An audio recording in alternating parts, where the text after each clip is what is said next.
कारण त्यांच्या तुमचा पाचचा सर्व स्वार्थ त्यांचा हा पूर्ण झालेला असतो.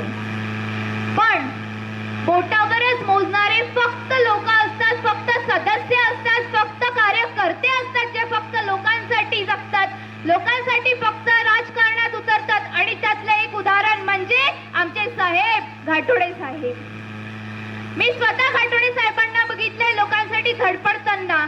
कुणाचं शिक्षण, कुणाची पाणी पुरवठा, कुणाची वीज, तर कुणाचा पगार, या सगळ्या गोष्टींसाठी आमचे साहेब धडपडले. दवाखान्यामध्ये निवेदन दिले की आमच्या लोकांना तुम्ही मोफत दे, ज्याच्यामुळे आमच्या लोकांची मदत होईल, अशा दवाखान्याला तुम्ही इथे स्थापित करा. भरपूरशा गोष्टी आमच्या साहेबांनी केल्या. पण या सगळ्या गोष्टी कधी सफल होऊ शकेल जेव्हा तुम्ही साहेबांना निवडून द्याल. आणि निवडल्यानंतर आमच्या साहेब फुकट फाकट बोललेले नाही, जे बोललं ते नक्की करणार. इसलिए मैं बोलती हूँ कि इस बार घाटोळे साहेब की सरकार, झूठे नेते इस्तीफा दे इस बार.